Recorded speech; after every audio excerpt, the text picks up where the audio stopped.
বনি ইসরাইল গোত্রের তিনজন যুবক তারা পাহাড়ি একটা গর্তের মধ্যে ঢুকে পড়লো। প্রচন্ড ঝড় শুরু হয়ে গেছিল। এমন সময় বাঁচার জন্য আশ্রয় নিল গর্তের ভিতরে। প্রচন্ড ঝড় যখন শুরু হয়ে গেল, সাথে ঘন বৃষ্টি শুরু হয়ে গেছে। পাহাড়ি ঢলে উপর থেকে বিশাল ওজনের একটা পাথর এসে ওই গর্তের গুহার মুখে এসে আটকে যায়। মৃত্যু ছাড়া কোনো গতি ছিল না তাদের। এমন সময় তিনজন যুবক চোখের পানি ফেলে ফেলে কান্দে, আর আল্লাহর কাছে তিনজন তিন দিক হয়ে বসে গেল, দোয়া করতেছে। আল্লাহ, এক যুবক দোয়া করে, আল্লাহ জীবনে তেমন কোন আমল করতে পারি নাই, তবে একটা রাত আমি চেষ্টা করেছি আমার যৌবনকে কন্ট্রোল করার জন্য। আমি আমার চাচাতো বোনের ঘরের মধ্যে ঢুকলাম, তার সঙ্গে আমি জিনা করব। আমি তার বুকের উপর উঠে গিয়ে বসেছি। এমন সময় আমার সেই বোনটা বলল, ভাই রে, আমি তুমি দুজন যদিও ঘরের মধ্যে নির্জনে কথা বলছি, জেনার কাছে লিপ্ত হয়ে যাচ্ছি, কিন্তু জানো সবচাইতে বড় রাজ সাক্ষী কিন্তু আমার আল্লাহ দেখতেছেন। সঙ্গে সঙ্গে ও আল্লাহ, আমি জেনার কাছ থেকে নিজেকে দূরে রেখে চলে এসেছি, জেনার কাছে লিপ্ত হই নাই। নাম্বার 2 যুবক, সে আল্লাহর কাছে প্রার্থনা করছে, আল্লাহ আমি একজন লেবার নিয়েছিলাম কাজের জন্য, শ্রমিক, সকাল সন্ধ্যা কাজ করলো। সন্ধ্যার সময় আমি তাকে তার পাওনা দিয়ে দেব, কিন্তু আমি ছিলাম না, সে পাওনা না নিয়েই চলে গেল। আমি তার কাছে ঋণী হয়ে গেলাম।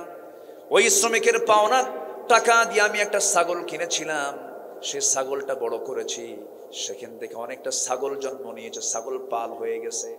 বহুদিন পর সে যখন আমার কাছে আসলো, আমি আমানত স্বরূপ শুধু ওই টাকা না দিয়ে ছাগল পালটা আমি তাকে দান করে দিয়েছি। আল্লাহ, আমি আমানত রক্ষা করেছি। প্রথম জন বলল, আমি যৌবনকে হেফাজত করেছি। তৃতীয় যুবক বলতেছে, আল্লাহ কোন এক রাতের আধারে গভীর রাতে আমি বাড়িতে আসলাম। আউযু বিল্লাহি মিনাশ শাইতানির রাজীম। বিসমিল্লাহির রাহমানির রাহিম।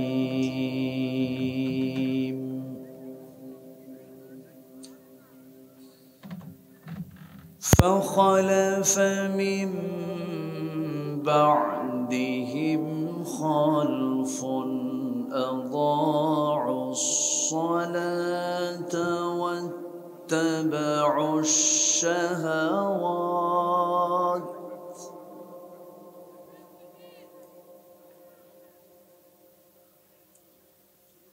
واتبعوا الشهوات فسوف يلقون غيا.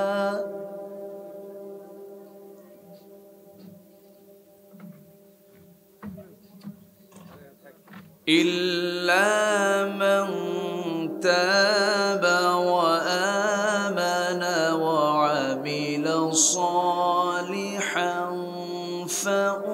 فأولئك يدخلون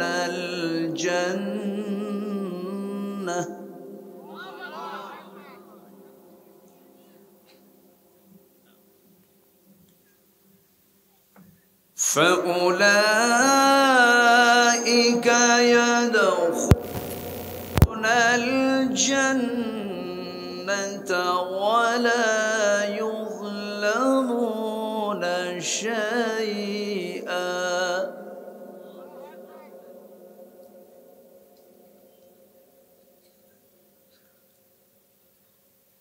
جنات عدن التي وعد الرحمن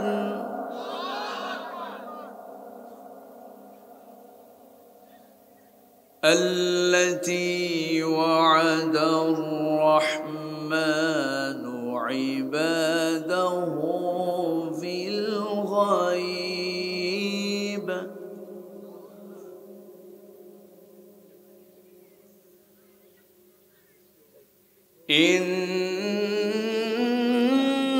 إنه كان وعده مأتيا.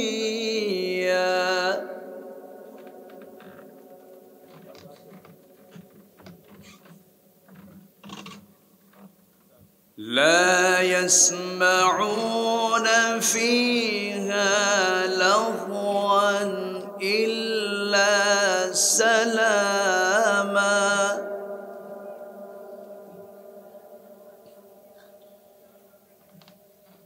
ولهم رزقهم فيها بكرة وعشيا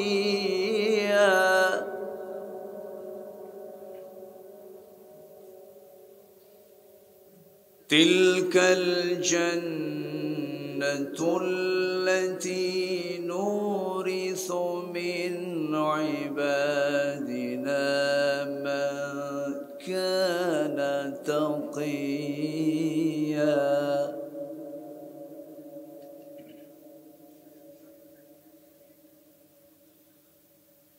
الله أكبر بسم الله الرحمن الرحيم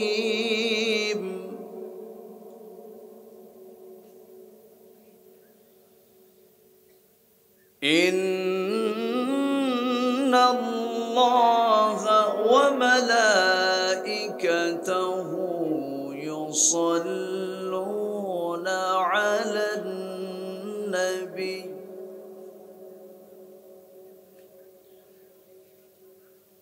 يا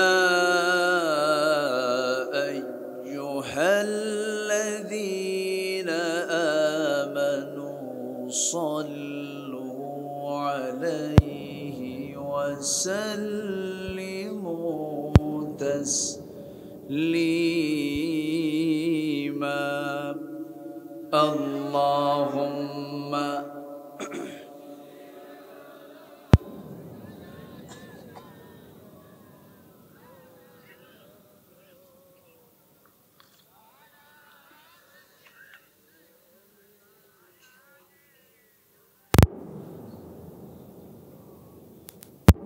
একটু আওয়াজ দিয়ে নবীর প্রেমে মাতোয়ারা হয়ে জবান খুলে সবাই জোরালো কণ্ঠে সবাই বলুন আল্লাহুম্মা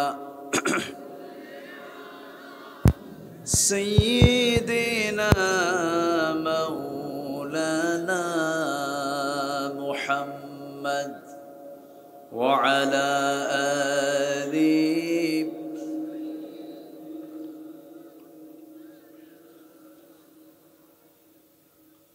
সবাই বলুন বালাগাল উলা বিকামালিহি কাশাফাত তুজা বিজামালিহি হাসুনাত জামিউ খিসালিহি সাল্লু আরবের বুকে মক্কার পরে যেথায় মা আমিনার ঘর খোদার রহমতে কৌসার হয়ে ঝরছে বারংবার বালাগাল উলা বিকামালিহি কাশাফাত তুজা বিজামালিহি حسنت جميع خصاله صلوا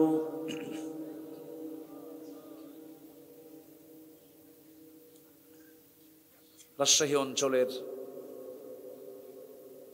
নাটোর জেলার গুরুদাসপুর উপজেলার বামনকোলা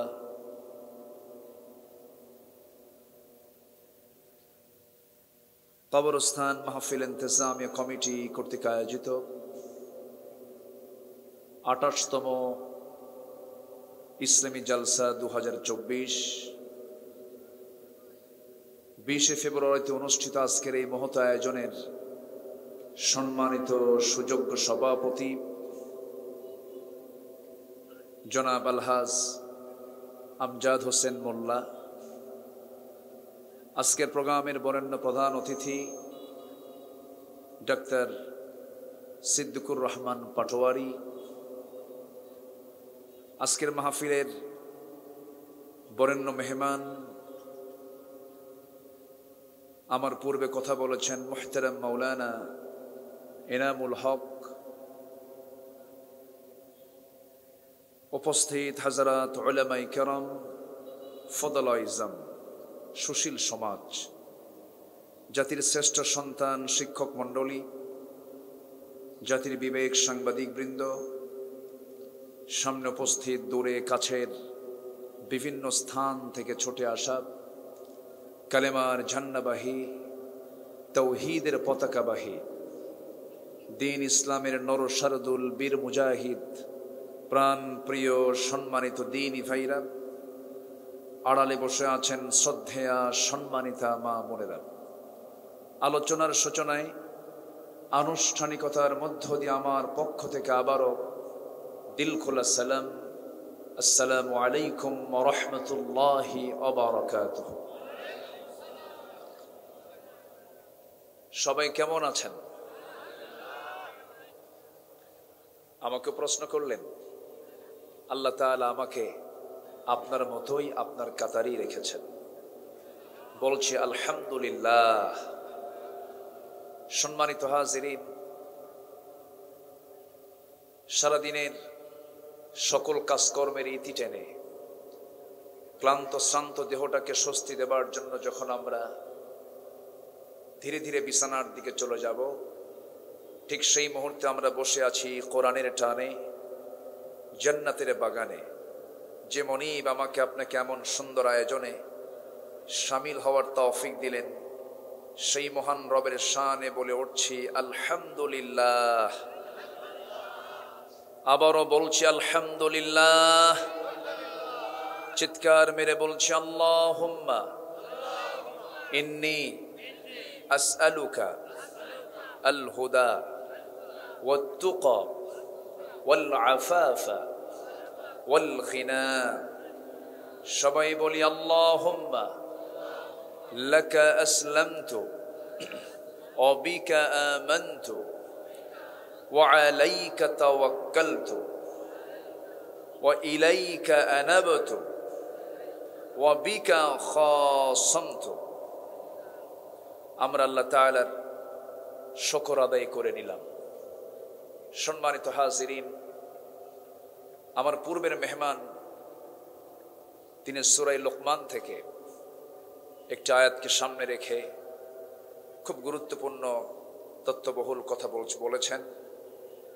আমি শেষ ক্লাসে এসে ভাঙ্গাচূড়া কিছু কথা বলতে চাই। আমাকে সময় দেওয়া যাবে তো? কারো কোনো সমস্যা নাই? কিন্তু আমি লক্ষ্য করলাম একটু মেলা পাশে মনে হয় দোকান টোকান কিছু আছে না? দুটো তো একসঙ্গে হয় না, একটু খেয়াল রাখা উচিত, তাই না? একটু অনেকে বসে আছেন ওই জায়গায়। আমি মনে করি যারা আমার আওয়াজ শুনতে পাচ্ছেন,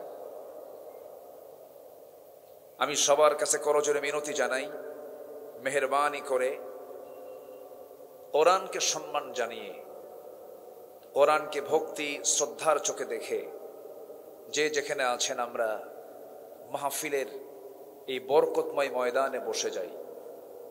আল্লাহ রাব্বুল আলামিন এই মুহূর্তে এই জায়গাটার দাম গোটা পৃথিবীর চাইতে শ্রেষ্ঠ করে দিয়েছেন। জোরে বলি সুবহানাল্লাহ, আরো জোরে বলি সুবহানাল্লাহ। সবচেয়ে শ্রেষ্ঠ করে দিয়েছেন গোটা পৃথিবীর ভিতরে এখন এই ময়দানটা। কারণ এখানে আলোচনা চলছে কিসের আলোচনা? কোরআনের আলোচনা। সম্মানিত হাজিরিন, আমি আলোচনার সূচনায় আমার অভ্যাস অনুযায়ী মুকাম্মিলে নিজামে হায়া, complete and balanced code of life, আল কোরআন আল কারীমের গুরুত্বপূর্ণ সূরা 19 নম্বর সূরার আমি 59, 60, 61, 62 এই কয়েকটা আয়াতে কারীম আমি তেলাওয়াত করেছি। আল্লাহ রাব্বুল আলামিন এই কয়েকটা আয়াতের ভিতরে কিছু কিছু অপরাধের জন্য আল্লাহ তাআলা বান্দাকে শুধু জাহান্নাম দিবেন না, জাহান্নামের গর্তের মধ্যে ঢুকাবেন। নাউজুবিল্লাহ বলেন।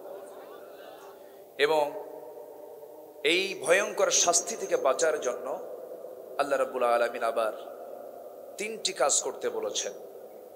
বলছেন এই 3টি কাজ যারা করবে তাদের প্রতি কোনো জুলুম করা হবে না এবং তাদেরকে স্থায়ী জান্নাত দেওয়া হবে। জোরে বলে সুবহানাল্লাহ। আমি কিন্তু আলোচনার ভূমিকায় আমার আলোচনার সম্পূর্ণ একটা সারসংক্ষেপ আমি বলে দিলাম। এখন আমি ধীরে ধীরে আলোচনার গভীরে চলে যাচ্ছি।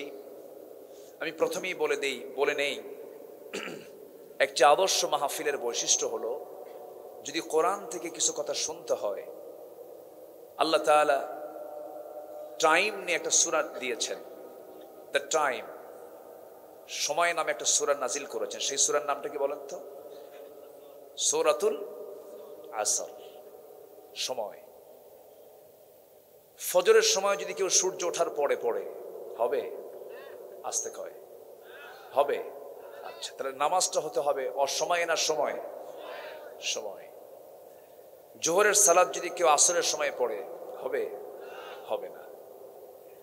তাহলে আমার রাসূলকে বলা হলো সবচেয়ে উত্তম কাজটা কি?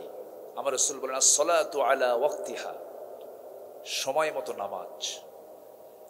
এবং আল্লাহ তাআলা সময়ের ব্যাপারে কসম খেয়েছেন, ওয়াল আসর, সময়ের কসম, কালের কসম। মানুষ ক্ষতির মধ্যে নিমজ্জিত। এই পৃথিবীতে সবচেয়ে দামি জিনিস হলো দ্য টাইম, সময়।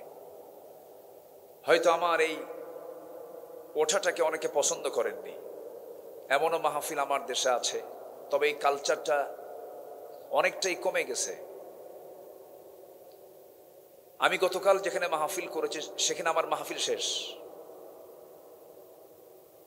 আমার আলোচনা করতে নিয়ে যদি ফজর নামাজ কাজা হয়, এক ওয়াক্ত ফজরের এই কাজার দণ্ড আমরা কেউ দিতে পারবো? বলেন পারবো? আমরা পারবো। আমরা এখানে আসছি গুনাহ করার জন্য না সওয়াব কামাই করার জন্য? এটা মাথায় রাখতে হবে। আমরা যারা আসছি তারা কি ফজর নামাজ পড়বো না?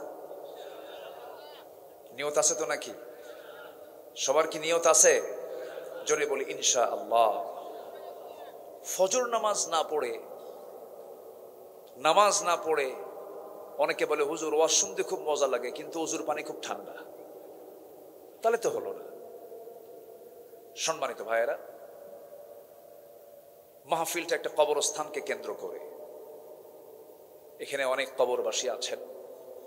আমি একটু শুধু দেখতে চাই এই কবরে শুয়ে আছেন আপনাদের মধ্যে কোন কোন আত্মীয়, দেখি কার কার আত্মীয় শুয়ে আছেন, একটু হাত তোলেন তো দেখি।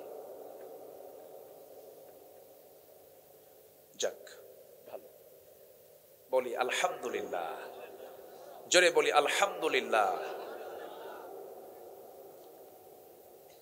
এখানে আমরা এসেছি দুটা লক্ষ্য নিয়ে। এক নাম্বার হলো আমি কি কি আমল করলে পরে জান্নাত পাবো, এই কিছু কথা শোনার জন্য।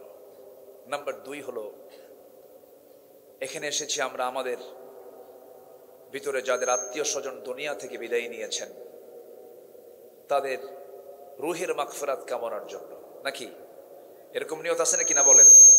আছে। নাম্বার 3 হলো এই কবরস্থানের কিছু উন্নয়নের জন্য সামষ্টিকভাবে যদি কোনো কাজ থাকে সেই কাজের উন্নয়নে সবাই এগিয়ে আসা, নাকি? এই মাহফিল তো মূলত এই 3টা ফাংশনে, নাকি? আচ্ছা, সম্মানিত ভাইয়েরা একটু কান লাগাবেন। মূল বিষয় হলো আমি যদি না জানি আমি কি জান্নাত পাবো? জান্নাতের রাস্তা আছে না নাই বলেন তো? কিন্তু রাস্তাই চিনি না, জান্নাত নেবেন কেমনে? জান্নাতে যাওয়ার জন্য আল্লাহ তাআলা একটা রাস্তা দিয়েছেন, সেই রাস্তার নাম হলো ইহদিনাস সিরাতাল মুস্তাকিম। সিরাতুল মুস্তাকিম হচ্ছে জান্নাতে যাওয়ার একমাত্র রাস্তা। এই ছাড়া আর জান্নাত পাওয়ার কোনো সুযোগ নেই, অন্য কোনো পথ আমাদের জন্য খোলা নাই। যদি অন্য কোনো পথে কেউ যায় ওটাই হলো শয়তানের পথ। কিসের পথ বলেন? শয়তানের পথ। সরল রেখা বাঁকা হয় না সোজা হয়? সরল রেখা সোজা আর বাঁকা। জান্নাতের পথটা হলো সোজা। ওয়া নি'বুদুনি হাদা সিরাতুম মুস্তাকিম, আমার ইবাদত করো, এটাই হলো সিরাতুল মুস্তাকিম। যেরকম আল্লাহু আকবার। একটু কান লাগান। সম্মানিত উপস্থিতি, যে সূরা থেকে আমি তেলাওয়াত করেছি সেই সূরার নাম হলো সূরা মারইয়াম। সূরা কি? মারইয়াম। মারইয়াম নামে আল্লাহ তাআলা শুধু একজন নারীর নাম কোরআনে উল্লেখ করেছেন। কোরআনে আল্লাহ তাআলা বহু পুরুষের নাম উল্লেখ করেছেন। ইব্রাহিম, ইউসুফ, লূত, হুদ, মূসা, ঈসা, তারপরে ফিরআউন, হামান, এদের নাম কোরআনে আছে না নাই? আছে। কিন্তু মহিলা নামে একজন মহিলার নামই আল্লাহ তাআলা উল্লেখ করেছেন। সেই মহিলার নাম কি বলেন? মারইয়াম। কোন মহিলার নাম কিন্তু সরাসরি আসে নাই। আসিয়ার নাম এসেছে, কিন্তু আল্লাহ তাআলা তার নাম উল্লেখ করেন। ইমরাতে ফিরআউন বলেছেন। এরপরে লূত আলাইহিস সালামের স্ত্রীর নাম আসছে, কিন্তু ইমরাতে লূত বলেছেন। এরপরে আম্মা জান আয়েশার কথা এসেছে, কিন্তু ইন্নাল্লাযীনা জাউ বিল ইফকি উসবাতুম মিনহুম, আল্লাহ তাআলা কারণ নাম উল্লেখ করেননি, কিন্তু নামটা ধরে উল্লেখ করেছেন কোন মহিলার নামে বলেন তো? এই পৃথিবীতে দুনিয়াতে বসেই জান্নাতের খাবার খেয়েছেন একজন নারী। কে বলেন? কে? মারইয়াম। আবার আল্লাহ তাআলা একমাত্র নারীর পেটে স্বামী ছাড়া, পিতা ছাড়া সন্তান দিয়েছেন, সেই মহিলাকে। আচ্ছা, এই যে পিতা ছাড়া, স্বামী ছাড়া সন্তান যে দিলেন, এর একক ক্ষমতা একমাত্র কেবলমাত্র কার? আল্লাহ তাআলা। এখন তার নামটা কেন আসলো আর বাকি কোনো মহিলার নাম কেন আসলো না? আয়েশা খাদিজার কি দাম নাই? দাম আছে না নাই? আছে। কিন্তু আম্মা জান আমার নবীর কোন স্ত্রীর নাম কিন্তু উল্লেখ হয়নি। মারইয়ামের নামটাও আসতো না। তাফসীর আসছে তার নামটা আসার কারণ হলো তার গর্ভে যে সন্তান ঈসা আলাইহিস সালাতু ওয়াস সালাম, তিনি কি মারা গেছেন? কোথায় বলেন? কোথায় আছেন উনি? আবার কি আসবেন না? কিন্তু খ্রিস্টানরা কি তা বিশ্বাস করে? খ্রিস্টানরা কি কয়? ওরা কি কয়? ওই যে ক্রস চিহ্ন আছে না, বলে যে আমরা শুলে চড়ে মেরে ফেলছি। যেরকম নাউযুবিল্লাহ। ওদের যে প্লাস চিহ্ন দেখছেন, ওদের প্লাস চিহ্ন, ওরা বলে আমরা শুলে চড়ে তাকে হত্যা করেছি। কিন্তু ঈসা আলাইহিস সালামকে তারা মারতে পারেনি। আল্লাহ তাআলা তাকে আসমানে উঠিয়ে নিয়েছেন, আবার তিনি আসবেন। এখন ঈসার পরিচয়টা তো বাপ নাই, কারে দিয়ে পরিচয় বলেন? বলেন কাকে দিয়ে? মাকে দিয়ে। এই জন্য ঈসা ইবনু মারইয়াম। এই জন্য মারইয়ামের নামটা আল্লাহ তাআলা আবশ্যক মনে করে আল্লাহ তাআলা তার নামটা এখানে উল্লেখ করেছেন। জোরে বলি সুবহানাল্লাহ।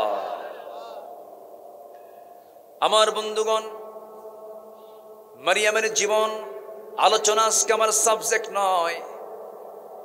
আজকে আমরা যে মাহফিলে এসেছি, এখানে যারা বসে আছেন, কারো বাপ চলে গেছে, কারো মা চলে গেছে, কারো ভাই চলে গেছে, কবরবাসী হয়েছে। আমিও চলে যাব, আপনিও চলে যাবেন। কিন্তু এই দুনিয়ার জিন্দেগি শেষ হওয়া মাত্রই আমার একটা জীবন শুরু হয়ে যাবে, যে জীবনের শুরু আছে কিন্তু কোনোদিন তার শেষ নাই। দুনিয়াটা পার হয়ে যাবে। দুনিয়াটা ফকিরেরও চলে যায়, রাজা বাদশারও চলে যায়, ধনী মানুষেরও চলে যায়, গরিব মানুষেরও চলে যায়। কিন্তু এই দুনিয়া পার হয়ে যাবে। কিন্তু এমন একটা জগৎ আসবে, আমার আল্লাহর সৃষ্টির হলো দুই পিঠ, একটা হলো ইহকাল, আরেকটা হলো পরকাল। আমরা এক পিঠ অতিক্রম করতেছি, আরেকটা পিঠ সামনে পড়ে আছে না নাই? পড়ে আছে। সেই আখিরাতকে সামনে রেখে আমাকে আপনাকে চলতে হবে। পরকাল কেন্দ্রিক চিন্তা আমার মাথায় নিতে হবে। আমার আপনার সবচাইতে বড় চ্যালেঞ্জ হলো, যেমন করে হোক মরার পর আমাকে বাঁচতে হবে কি থেকে বলেন? জোরে বলতে হবে। কি থেকে বলেন? জাহান্নাম থেকে। সবচাইতে বড় চ্যালেঞ্জ। জাহান্নাম আছে না নাই? আসতে বলবেন না, জাহান্নাম আছে না নাই? জাহান্নাম কয়টা? আমি কি প্রশ্ন করছি, আমি কি বিরক্ত করতেছি না তো? জাহান্নাম কয়টা? 7টা। সাকার, লাজা, জাহান্নাম, হুমাজা, আছে না? এইরকম করে 7টা জাহান্নাম।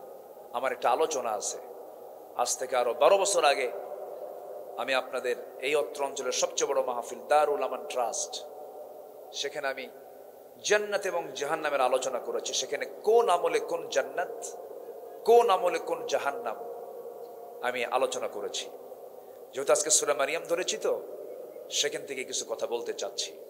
তাহলে জাহান্নাম হলো কয়টা বলেন তো? 7টা। জান্নাত কয়টা? কয়টা বেশি? জাহান্নামী বেশি না জান্নাতি বেশি? না, জাহান্নামের সংখ্যা কম, জান্নাতের সংখ্যা বেশি।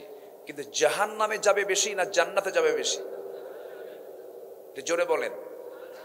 আচ্ছা, তাহলে দোষ কার? অনেকে চিন্তা আছে ওদের আল্লাহরই। আল্লাহর দোষ নাকি?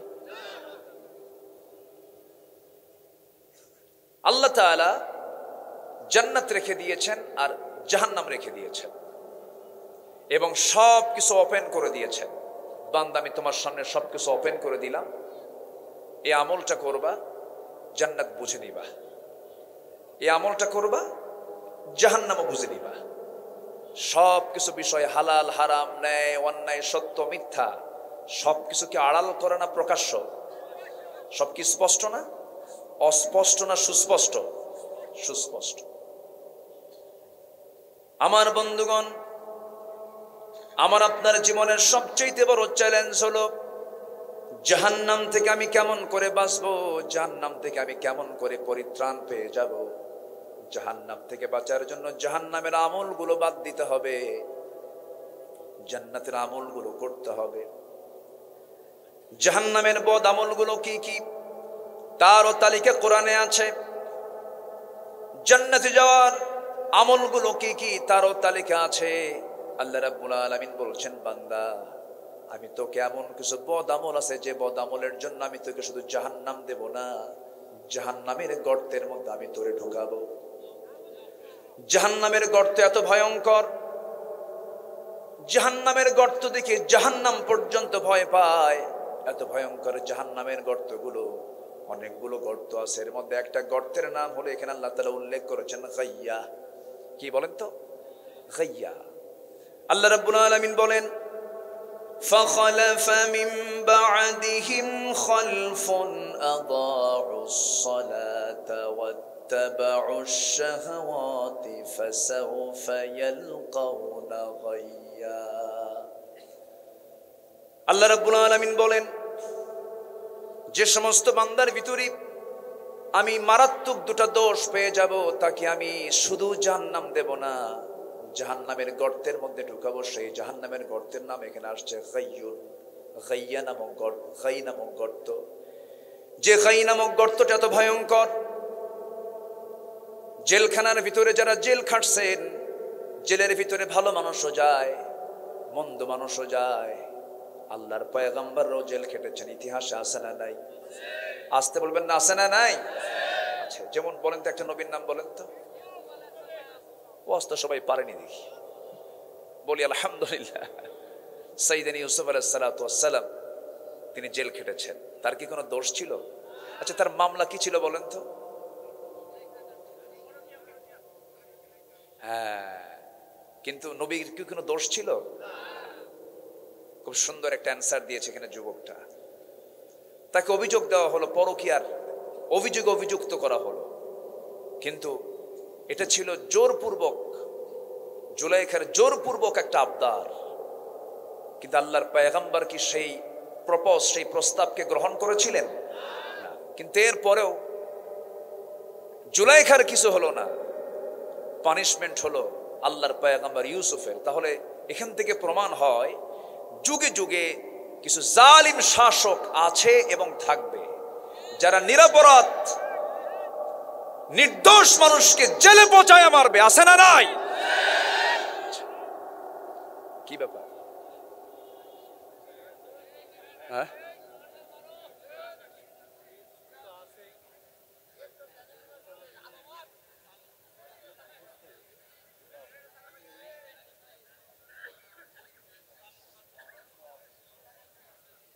কি সমস্যা কি? না বিদ্যুৎ তো আছে, কি ব্যাপার কি?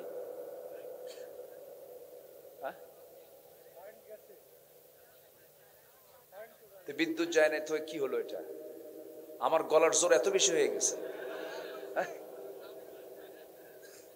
গলার জোরে যদি বিদ্যুৎ যায় তাহলে তো মহা সমস্যা দেখতেছে। তাহলে কথা বলা বাদ দেবো নাকি? তাহলে কি বলেন, কি হয়েছিল কি? ও যান্ত্রিক ত্রুটি, যাই হোক আসছে, আমরা বলি আলহামদুলিল্লাহ। বেশি জোরে বলার দরকার না, আবার যেতেও পারে।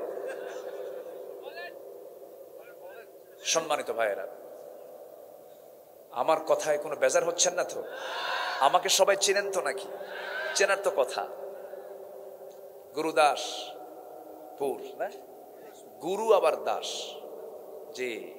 আবার ওইদিকে আছে বড়াই, চরম বড়াই, অহংকার খুব বেশি নাকি ওই এলাকা না? বড়াই, হ্যাঁ, খুব সুন্দর আপনারা। তাহলে আল্লাহর পয়গম্বর ইসলামের কোনো দোষ ছিল না, কিন্তু দোষ চাপায়া দেওয়া হয়েছে। এরকম চাপায়া দেওয়া দোষ এখনো আছে না নাই? আসতে বলবেন না, আছে না নাই? দোষ করে একজন, শাস্তি পায় আরেকজন। এরকম দৃষ্টান্ত তো আমার দেশে নাই, না নাই। আমার কিন্তু দোষ নেই, সব আপনারা কিন্তু বলতেছেন আছে আছে আছে, বুঝে নেন।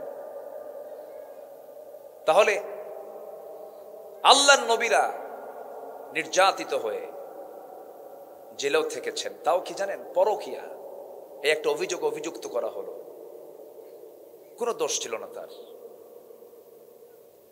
ইমাম ইবনে তাইমিয়া রাহিমাহুল্লাহ দামেস্কের জেলখানায় জেল সুপার তাকে প্রশ্ন করতেছে, হুজুর আপনার তো কোনো দোষ নাই, আমি জেল সুপার সরকারের চাকরি করি, আমরা হুকুমের গোলাম, হুজুর কোনো বেয়াদবি হলে আমারে মাফ করে দিয়ে, আমরা জানি আপনার কোনো দোষ নাই, তো আল্লাহ তাআলা কি কিয়ামতের দিন আমাদেরকে ধরবেন? জবাব ইমাম ইবনে তাইমিয়া বললেন, জেল সুপার তুমি আমার কাছে মাফ চাচ্ছ? তোমাদের মতো এমন ব্যক্তির চুপ থাকার কারণে জালিমরা জুলুম করার সুযোগ পায়। কথা বোঝেন নাই? এই জন্য আজকে চুপ থাকবেন, কালকে আরো বিপদে পড়বেন। কালকে চুপ থাকবেন, পরশুদিন বিপদে পড়বেন। এই জন্য অন্যায় দেখলে হাত দিয়ে মিটাই দিতে বলেছেন মুহাম্মদ সাল্লাল্লাহু, আমার কথা না কিন্তু, বলেছেন আমার রাসূল, ফালিয়ুগাইয়িরুহু বিয়াদিহি, হাত দিয়ে যেন মিটায় দেয়, কোনো অন্যায় যেন না থাকে সমাজে।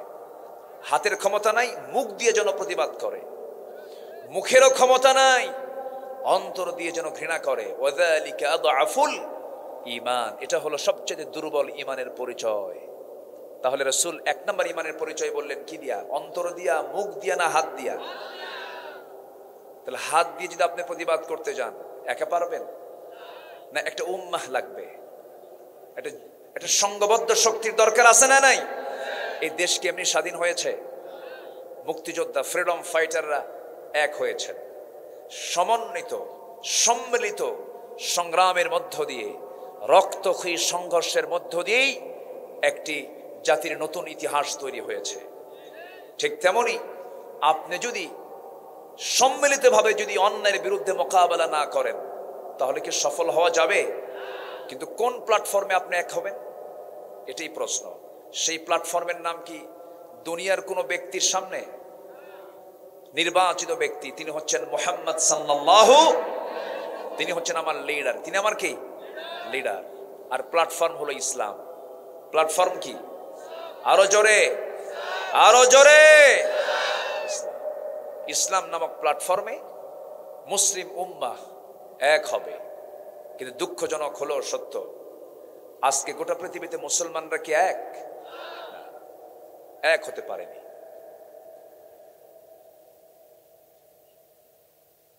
আমার বন্ধুগণ, একটু কান লাগাবেন, মনোযোগ দিয়ে কথাগুলো শুনবেন। আমার দেশে ওয়াজ অনেক বেশি হয়, কিন্তু আমল হয় না। কিন্তু আমল বেশি হওয়া দরকার না ওয়াজ বেশি হওয়া দরকার? আমল বেশি হওয়া দরকার। হুজুরের সুর হেভি, সুর মারাত্মক, হুজুর কান্দায় ফালাইছে, হুজুরের প্রশংসা করে চলে গেল, ওয়াজ খুব ভালো হয়েছে প্রশংসা করে চলে গেল, কিন্তু হুজুর কি ওয়াজ করলেন সেটা তো নিজের জীবনে বাস্তবায়ন করলাম না, লাভ হলো কি? এই জন্য আজকে আমরা আলোচনা শুনতে এসেছি, কিছু আমল করার নিয়তে শুনবো, জোরে বলি ইনশাআল্লাহ।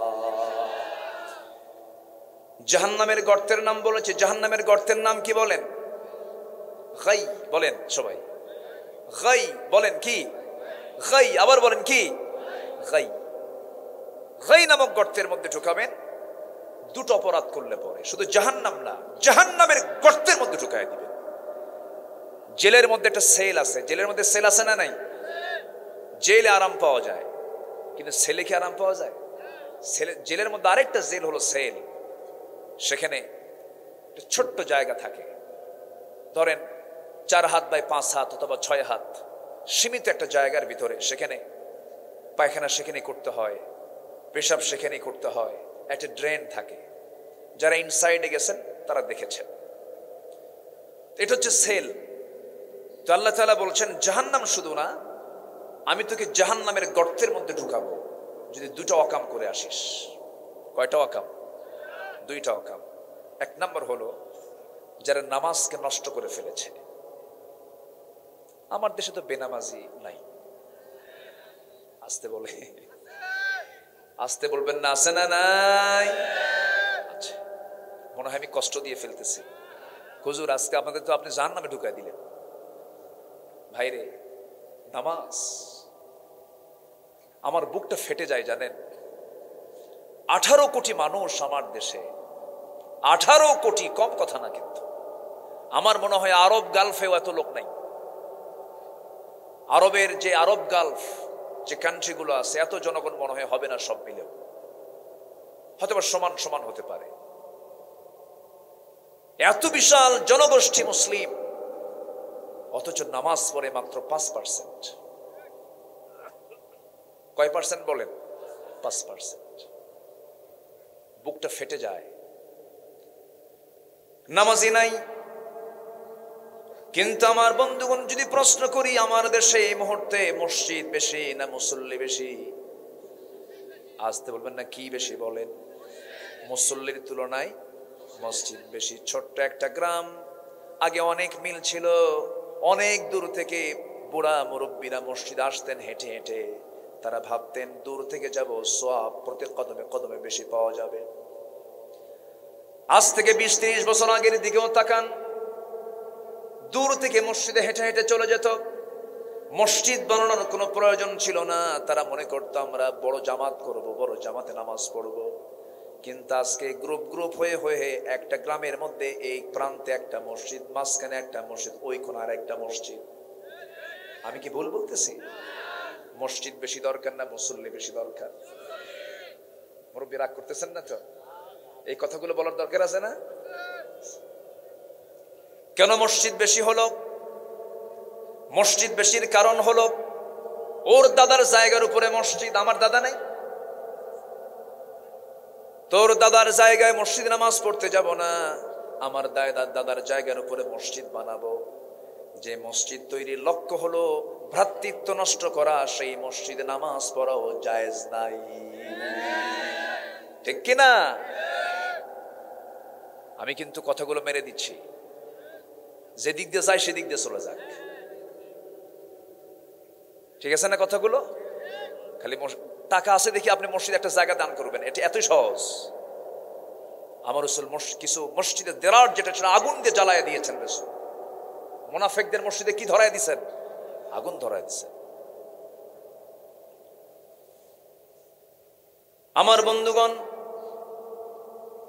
আজকে মসজিদ ঘন ঘন, কিন্তু মুসল্লি নাই, নামাজের কোনো খবর নাই।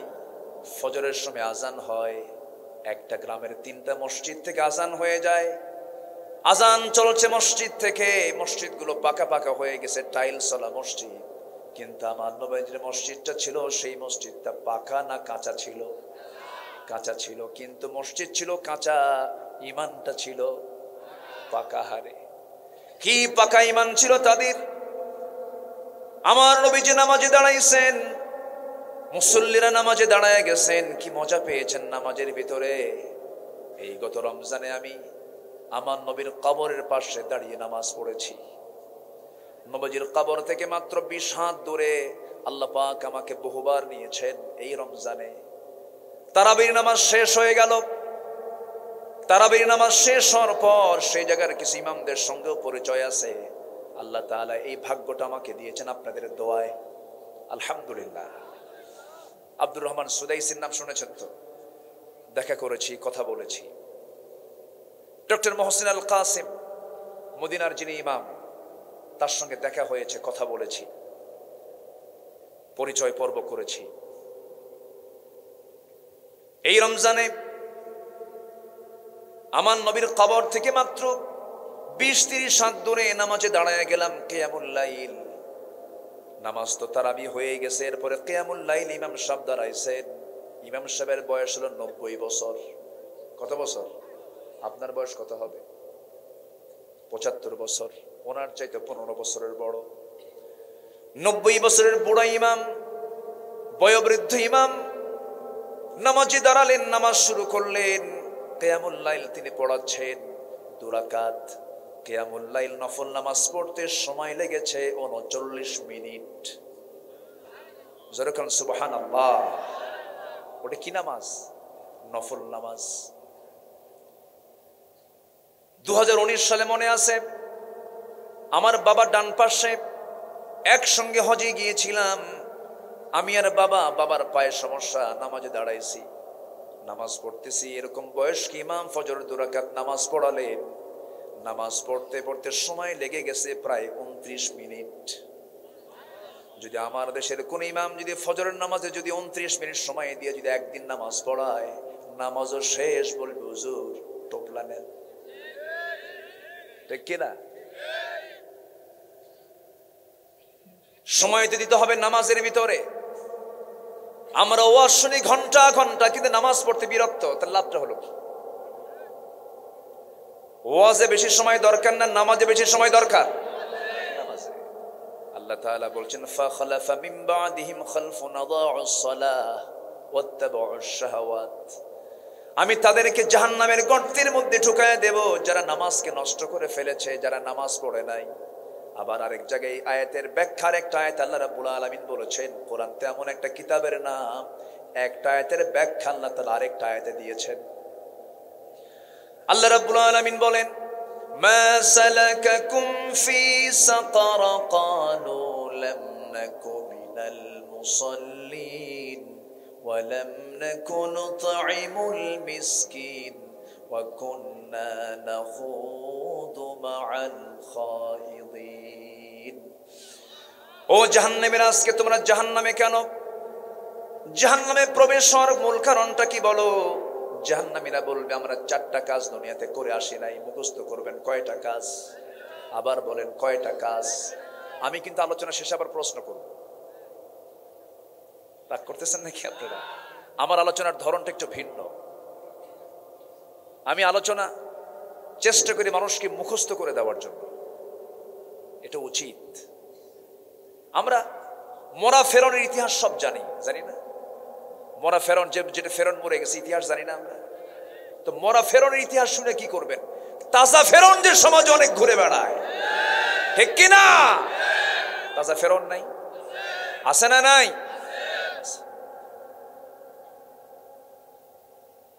মরা আবু জেহেলের ইতিহাস আর কত শুনবো আমরা?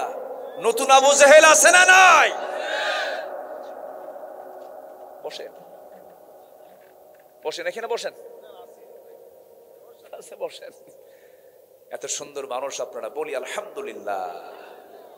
খুব ভদ্র চিত আচরণ আপনাদের, এবং আমি খুব খুশি হয়েছি যে আজকের মাহফিলে এখানে যারা কবরবাসী আছেন তাদের আত্মীয় স্বজনই বেশি, বলি আলহামদুলিল্লাহ।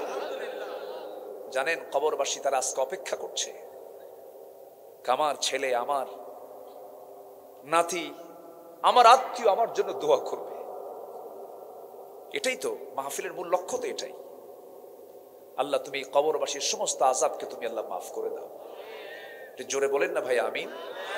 আর একটু জোরে বলেন আমিন।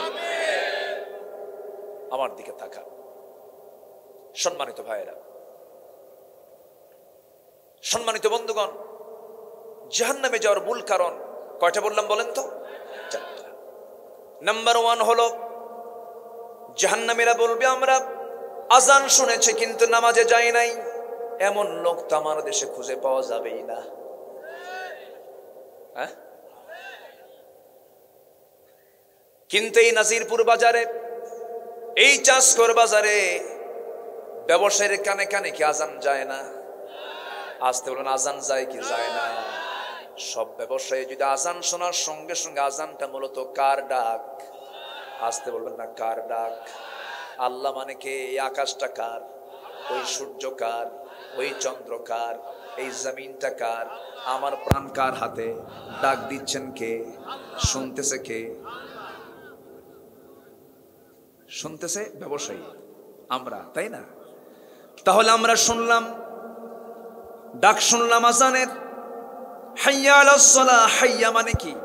তাড়াতাড়ি করে আসো, হাইয়া আলাল ফালাহ, তাড়াতাড়ি করে কল্যাণের দিকে আসো। হাইয়া, হাইয়া শব্দটার আরবি যার অর্থ হলো তাড়াতাড়ি করে মসজিদের দিকে চলে আসো, তাড়াহুড়ো করে আসো। আমরা দেখবেন যে কোনো কাজ, যে কোনো শক্ত ভারী জিনিস যখন আমরা একা না পারি, তখন সবাই মিলে বলে কি কি বলি? হাইয়া বলি না? বলি কিনা? হাইয়া বলি কিনা? এই যেটা জোড়ালো চেষ্টা আমরা করি। আল্লাহ বলছেন বান্দারে তাড়াহুড়ো করে সব কাজ ফেলে একসঙ্গে চলে আসো, নামাজের দিকে আসো, নামাজে দাঁড়াও। আজান হয়ে যায় সুন্দর মিষ্টি সুরে, ব্যবসা চলে, সব চলে, কিন্তু বান্দা নামাজে হাজির হয় না। জাহান্নামে যাওয়ার 1 নাম্বার কারণ হলো আজান শুনেছে কিন্তু বান্দা নামাজে যায় নাই। এটা হলো 1 নাম্বার কারণ। জাহান্নামে যাওয়ার 1 নাম্বার কারণ হলো নামাজটাকে ছেড়ে দেওয়া। নাম্বার 2 হলো জাহান্নামে যাওয়ার 2 নাম্বার কারণ হলো বান্দার হক নষ্ট করে ফেলা। মিসকিনদের খাবার দানে যারা উৎসাহ দেয় নাই, বান্দার হক যারা নষ্ট করেছে, রাস্তার টাকা মেরে খেয়েছে, জনগণের টাকা মেরে খেয়েছে, এতিমের মাল, ভাতিজার মাল চাচা মেরে খেয়েছে, বোনের সম্পত্তি ভাই বুঝে দেয় না, এমন ভাই তো গুরুদাসপুরে নাই। আসতে বলবেন না আছে না? নাই বলবো। আবার যদি জমি যদি ভাগ করে দেওয়া লাগে দিবেন তো? তাহলে মাহফিল সফল। বলি আলহামদুলিল্লাহ। বসে মঞ্চটা যখন হাঁটে না, তখন মনে হয় ভূমিকম্প শুরু হয়েছে। কেমন একটা আওয়াজ হচ্ছে না? আওয়াজ হয়, এটা মনে হয় সেটিংটা হয়নি। হ্যাঁ, যখন হাঁটে তখন মনে হয় ভূমিকম্প শুরু হয়ে গেছে, এটা আওয়াজ হয়। আমার কথা কি বিরক্ত হচ্ছেন আপনারা? বলি আলহামদুলিল্লাহ। তাহলে 2টা কারণ বললাম। বনের সম্পত্তি মেরে খাওয়া যাবে? যাবে যাবে। আচ্ছা, আমার দেশে কি বনের সম্পত্তি দেওয়া ভাই কি বেশি না কম? ভালো করে বলবেন। বনের সম্পত্তি পুঙ্খানুপুঙ্খ পাই টু পাই বুঝায় দেয় এমন ভাইয়ের সংখ্যা বেশি না কম? নাই, কাম সারছে। খালি দোয়া করে দেয়, দোয়া করে দেয়। দেখেন, দোয়া করে দেয়। উনি ভুক্তভোগী, উনি খুব রাগ করছে।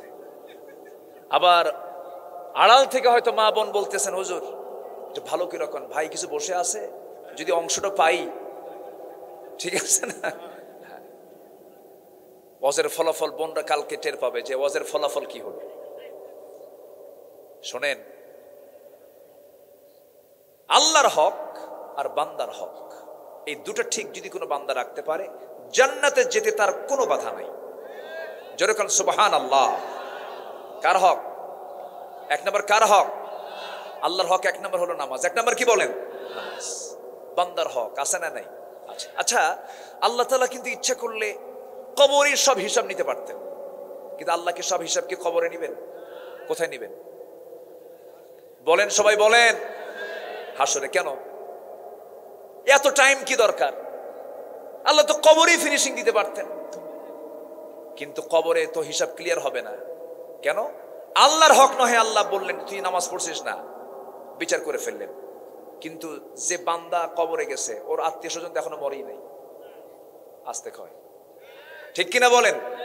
আবার ওই যে কাবিল প্রথম যে খুনটা করেছিল, ইতিহাস কিন্তু জানলে ওয়াজ শুনতে মজা লাগে। এখন ওই ইতিহাসগুলো যারা জানেন তারা জিনিসটা ক্লিয়ার হবে। প্রথম যে খুনটা করছিল সেটা কে? না, কাবিল। কে করেছিল? মারছে কাকে? হাবিলকে। যত খুন হবে সমস্ত খুনের একটা অংশ, একটা অপরাধের একটা অংশ কার আমলনামায় যাবে? ওই কাবিল পাবে। তাহলে এখন বলেন, তাহলে কবরে কি বিচার শেষ করা সম্ভব? না। তাহলে এই কবরের এখানে বিচার করলে তাহলে সঠিক বিচার হবে না। এই জন্য আল্লাহ তাআলা কায়েম করেছেন হাসর। কায়েম করেছেন কি? হাসর। হাসরে বিচার করবেন কে? আল্লাহ তাআলা। সব ডেকে আনবেন, সবগুলোকে গোছায় আনবেন। সম্মানিত ভাইরা, চলে যাবেন? অনেক রাত হয়ে গেছে। না না, ঠিক আছে, আপনি চলে যান। না না না না, সমস্যা নেই, আপনাদের ব্যস্ততা অনেক বেশি। তো রাত হলে তো এটাই হয়, 12টার পরে তো ওয়াজ হয় না, হয় আওয়াজ, আলোচনা হয় না, আলুসানা। আমরা বুঝি না অনেকে, বুঝলেন? যাই হোক, একটু বসেন, যে একটু বসেন, মেহেরবানি করে বসেন। তাহলে হ্যাঁ, আমি আছি তো, আমি আছি তো, বসেন। আমাকে ছেড়ে কেউ কি যাবেন? আমাকে ছেড়ে মোনাজাত না করে যিনি যাবেন, আমি ভাববো তার বাপও নাই, মাও নাই। কি কথা বোঝেন নাই? কেন ভাববো জানেন? বাপ মার জন্য দোয়া নাই। সে বাপ মা থেকে লাভ কি? আমরা বাপ মার জন্য দোয়া করবো কিনা বলেন? দোয়া করব। বসেন। সম্মানিত ভাইয়েরা, একটু কান লাগাবেন। আমি একটু সাজিয়ে গুছিয়ে কথা বলার চেষ্টা করি, ভাঙ্গা চূড়া এলেম কালাম তেমন নাই। তাহলে জাহান্নামে যাওয়ার সূরা মারিয়ামের ভিতরে আল্লাহ তাআলা একটা গর্তের মধ্যে ঢুকাবেন। সেই গর্তের নাম কি বলেন তো? গাই। বলেন, আবার বলেন, কি? গাই। কয়টা কারণে? দুইটা। এর মধ্যে 1 নম্বর কারণ কি? নামাজ নষ্ট করা। আবার এইদিকে সূরা মুদ্দাসসিরে বলছেন 4টা কারণে বান্দা জাহান্নামে যাবে। এর মধ্যে 1 নম্বর কারণ কি? নামাজ। তাহলে এখানেও নামাজ, ওখানেও নামাজ। এরপর বলছেন বান্দার হক যারা নষ্ট করবে, বোনের সম্পত্তি বুঝে দেয় না, বাবা মারা গেছে 1 যুগ আগে, কিন্তু ভাইরা শুধু তাল বাহানা করে। বোন যখন মাঝে মাঝে আসে, বোনকে পাম্পট্টি দেওয়ার জন্য কাঁচা গোল্লা নিয়ে আসে। নাটোরের সেই রেল স্টেশন থেকে কাঁচা, কি রেল স্টেশনে না, হ্যাঁ হ্যাঁ, নিচা বাজার থেকে নিয়ে আসে। নিয়ে এসে বোনকে বলে, বোন বসো, ও আমার বোন, তোমরাই তো আমার বড় বোন, বাপ মারা গেছে, অংশ নিতে এসেছো। একটা কথা বলি, বোন রাগ করো না, অংশ নিলে কিন্তু ধ্বংস হয়। দেখছেন কি ওয়াজটা দিল, দেখে মানে শয়তান ফেল। এরকম আছে না ভাই? এরকম ভাই আছে না? অংশ দিয়ে দিতে হবে। লিযযাকারি মিসলু হাযযিল উনসাইন। যেদিন আপনার বাবা মারা গেছেন সেদিন থেকে আপনার বোন, আপনি যা পাবেন তার অর্ধেক আপনার বোন পেয়ে গেছে। 5 ভাই, কোনো কথা নাই। একটা গামছা বাবা রেখে গেছেন, গামছাটাকে প্রয়োজনে 5 টুকরা করে 5 ভাই নিয়ে নেবে। এটাই হলো ইনসাফ। এই দুনিয়াতে যার এরকম বিচার ঠিক থেকে যাবে তার জন্য জান্নাত ঠিক থেকে যাবে। দুনিয়াতে যার অংশ বন্টন ঠিক আছে তার জান্নাতের অংশ বন্টনও ঠিক থাকবে, নষ্ট করা যাবে না। আমার বন্ধুগণ, গাই নামক গর্তের ভিতরে সরাসরি কোরআনে আসছে 7টা অপরাধ করলে, 2টা অপরাধ করলে পরে বান্দাকে গাই নামক গর্তের মধ্যে দেব। আরেকটা অপরাধ হলো ওয়াত্তাবাউশ শাহাওয়াত। মন যা চায় সে অনুযায়ী চলে। মন চায় মদ খাবো, মদ খায়। এমন লোক আছে না নাই বলে? মদের দোকান নাটোর জেলায় নাই, মদখোর নাটোর জেলায় নাই। তাহলে ওরা কিন্তু হজও করে, আবার লেখে আলহাজ অমক। ও যে মদ খায় লেখা উচিত আলহাজ মদখোর অমক। নাটোর জেলায় তো সুদখোর নাই। আসতে বলবেন আছে না নাই? আমার ওয়াজ শুনে যদি আজকে কেউ মন খারাপ করেন তাহলে ভাববো ওটা সুদ খায় আর ওটা মদ খায়। আমার বন্ধুগণ, আল্লাহ রাব্বুল আলামিন সরাসরি আয়াতের মধ্যে বললেন 2টা অপরাধ করবা আমি জাহান্নামের খাই নামক গর্তের মধ্যে দেব। একটা হচ্ছে নামাজ নষ্ট করবা, আর একটা হলো মন যা চায় তাই করবা। আমরা কি নফসের গোলাম হব না আল্লাহর গোলাম হব? কার গোলাম হব? আল্লাহর গোলাম হব। আল্লাহ রাব্বুল আলামিন এই দুইটা সরাসরি কারণ বললেন। তাফসীরে কুরতুবীর মধ্যে এসেছে, তাফসীরে কুরতুবীর মধ্যে এসেছে, ইমাম কুরতুবী আরো 7টা কারণ তুলে ধরেছেন। হাদিসকে সামনে রেখে ব্যাখ্যায় তিনি বলেছেন আরো 7টা অপরাধ যারা করবে তাদেরকে গাই নামক গর্তের মধ্যে ঢোকানো হবে। তার মধ্যে 1 নাম্বার হলো যে জেনাকার জেনা করতে করতে পাকা হয়ে গেছে। এমন জেনাকার বুঝি বাংলাদেশে নাই? আছে না নাই? আছে। নাম্বার 2 হলো যে মদ্যপায়ী মদ পান করতে করতে বুড়া হয়ে গেছে, মদ ছাড়ে না। নাম্বার 3 হলো যে সুদখোর, সুদের কারবার করতে করতে সুদে পাকা হয়ে গেছে, আল্লাহ তাকে জাহান্নামের গর্তের মধ্যে ফেলে দিবেন। যে সন্তান পিতামাতার হক আদায় করে না, পিতামাতাকে কষ্ট দেয়। আজকে আমি মাহফিল আসতে নিয়ে একজন যুবক আমাকে কেঁদে কেঁদে বলছে, মা হুজুর আপনি এমন একটা আলোচনা করবেন। এই যে লেখছে আমাদের এলাকায়, বামনকোলা এলাকায় প্রায় বাড়িতেই দেখি বৃদ্ধা মা নির্যাতিত হয়।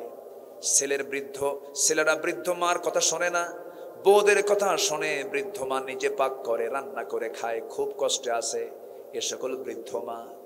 এটা কি যৌক্তিকতা আছে না নাই? আমি খুব কেঁদে, কে যেন দিচ্ছে আমি চিনিও না, আসতে নিয়ে দেখলাম আমাকে একজন দিয়েছে। এটা খুব, আমি এটা পড়ে আমার চোখে পানি আটকাতে পারিনি। একটা প্রশ্ন করব ভাইরে, মা বড় না বউ বড়? ভালো করে কম, চিন্তা করে কবেন। মা বড় না বউ বড়? আবার বলেন মা বড় না বউ বড়? মাহফিলে মা বড়, বাড়িতে বউ বড়। দেখেন মুরব্বী কি কয়। হ্যাঁ,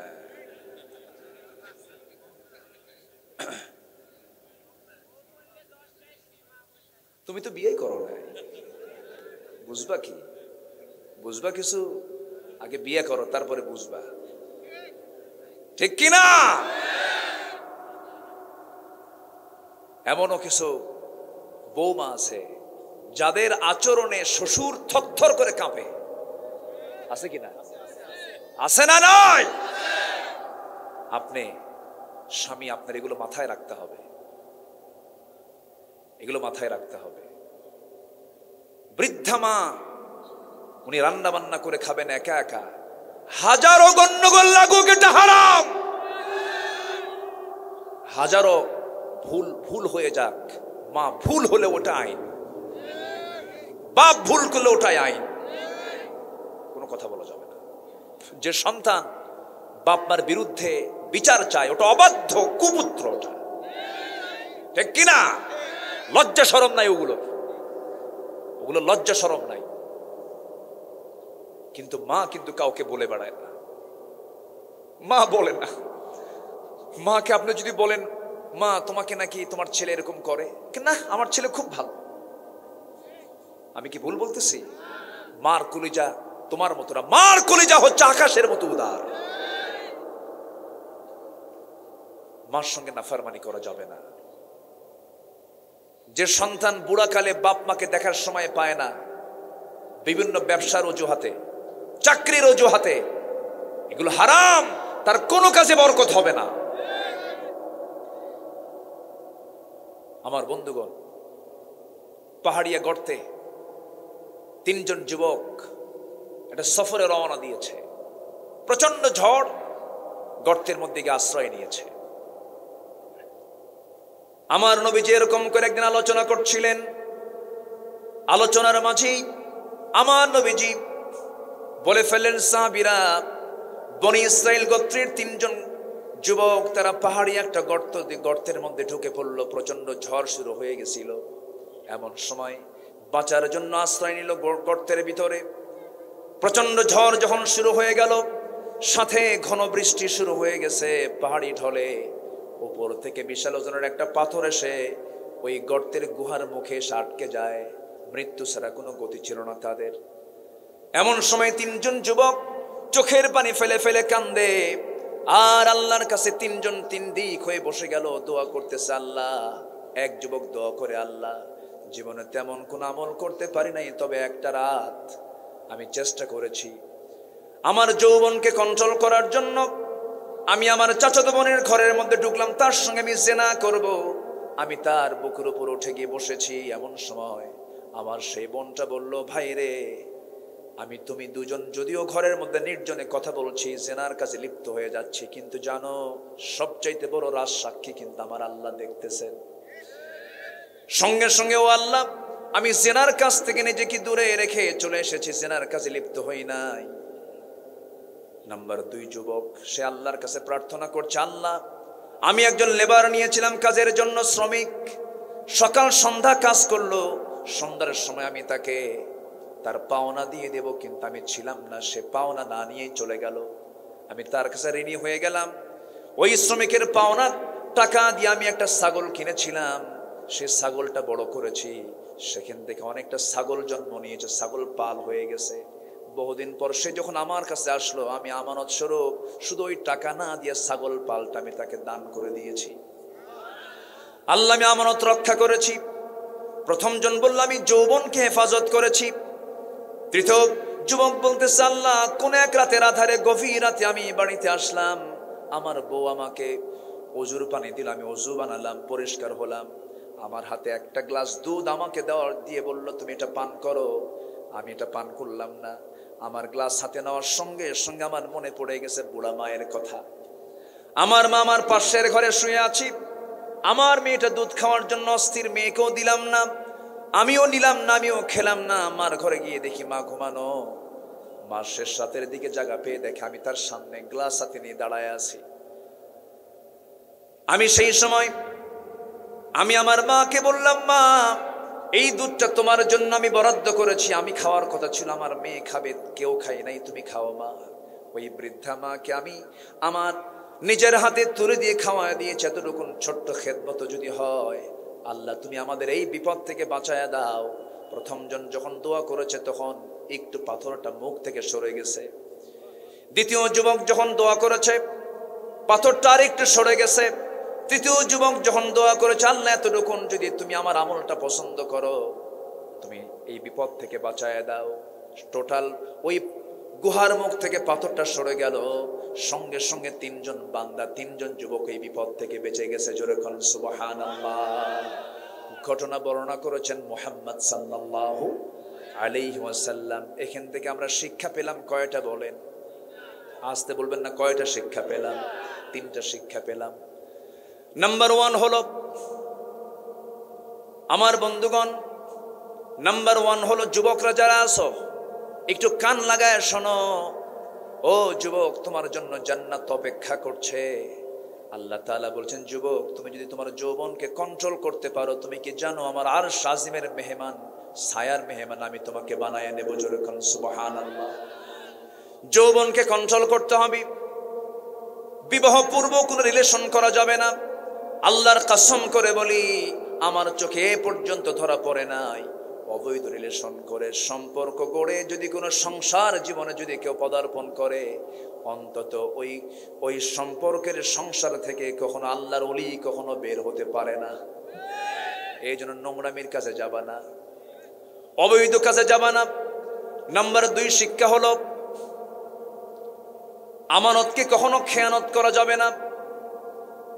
চুল পরিমাণ আমানতের খেয়ানত করা যাবে না, ওয়াদা ভঙ্গ করা যাবে না, কথাকে এলোমেলো করা যাবে না। এটা এলোমেলো করলে ইমানের যে হক নষ্ট হয়ে যাবে। নাম্বার 3 হলো, সবার বাড়িতে মা বাবা আছে না নাই? বলেন, আসতে বলবেন না, মা বাবা আছে না নাই? মা বাবা আছে।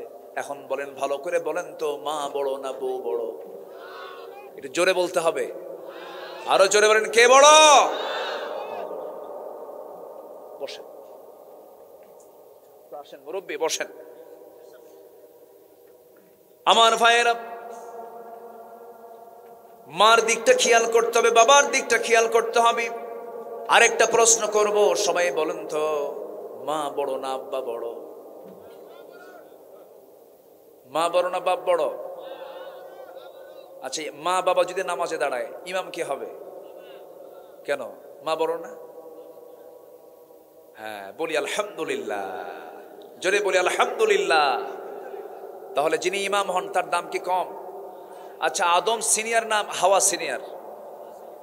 বলেন বলেন, আদম সিনিয়র না হাওয়া সিনিয়র? আদম সিনিয়র না? যে সিনিয়রের দাম বেশি না জুনিয়রের দাম বেশি? এখন সমাজ চলছে সিনিয়র দিয়া না জুনিয়র দিয়া। এই জন্য কেউ কাউরে দাম দেয় না, কেউ কাউরে দাম দেয় না। জুনিয়র যদি সিনিয়রের মর্যাদায় বসে তাহলে সমস্যা না? সমস্যাই তো। আকলমান ইশারা বাসাত। সম্মানিত ভাইয়েরা, পৃথিবীতে একজন নবীর নাম বলতে পারবেন না যে নবী একজন নারী ছিলেন। পৃথিবীর কোন ইমাম নারী হতে পারবে? আর কি বুঝাবো আপনাকে? মার দাম তো আছেই, কিন্তু মা যেখানে সেখানেই থাকবেন। মেয়েরা কথা কম বলে না বেশি বলে? মেয়েদের মধ্যে কথার ঘনত্ব কম না বেশি? আর পুরুষদের মধ্যে কম। মেয়েরা কথা বলে দিনে ৫,০০০ শব্দ। মেয়েরা কথা বলে ৫,০০০, পুরুষরা কথা বলে মাত্র ২,০০০। কয় হাজার বেশি? বেগুন কিনছেন, পোকা বেগুন, বৃষ্টির দিনের বেগুন, বাড়ি নিয়ে গেছেন, বটিতে কুটতে নিয়ে দেখে যে পোকা বেগুন। ওই পোকা বেগুনের তফসির হবে একটানা ৩ ঘন্টা। আল্লাহ তাআলা মেয়েদেরকে এরকম করে বানাইছে। ওটা শুনবেন আর মুস্কি মুস্কি হাসি মারবেন, কহ তোর তফসির আমি শুনি। এটা মেয়েদের নেচার, এটা রাগ করা যাবে? হ্যাঁ, শোনাই লাগবে, উপায় নাই, শুনতেই হবে। বলেন তো, বউ বড় না স্বামী বড়? ভালো করে কন। হ্যাঁ, ওই দেখেন বউ বড়, উনি কিন্তু আগে মেরে দিছে। বউ কোন অংশ কম না। আচ্ছা, বইয়ের কথা শোনেন না আপনারা? বইয়ের কথা শোনেন না আপনি? শোনেন তো, উপায় নাই তো। আমিও শুনি, আপনি শোনেন না? সবাই শোনে। বইয়ের কথা না শুনে তো উপায় নাই, খালি তাফসীর করে না। শুনতে হবে। মেয়েরা কেন কথা বলে বেশি জানেন? এটার কারণ আছে। আমার মা আবার মন খারাপ করেন না। আচ্ছা, বাচ্চা লালন পালন করে মা না বাবা? মা। আচ্ছা, বাচ্চারা কি এক কথায় থামে? এক কথা কবার বলা লাগে? 10 বার না সারাদিন? বাবা থাম, বাবা থাম, ও বাবা থাম, এই যে এটা নেই ওটা নেই, বাবা থাম, বাবা থাম। মা সারাদিন বলতেছে, কোনো ক্লান্তি আছে? কোনো ক্লান্তি আছে? আর আপনার কোলে দিয়ে যদি বলা হয় তুই 2 ঘন্টা দেখ, খালি একবার বলবেন থাম, বাবা থাম, বাবা থাম, থাম। কি কথা বোঝেন নাই? তাহলে মেয়েদের যে আল্লাহ তাআলা কথা বাড়ায়া দিয়েছেন, এর কারণ যুক্তি আছে না নাই? আল্লাহ, আল্লাহু আকবার। আল্লাহ যাকে যেটা ডিপার্টমেন্ট দিয়েছেন সেই ডিপার্টমেন্টে সে কাজ করবে। বলি আলহামদুলিল্লাহ।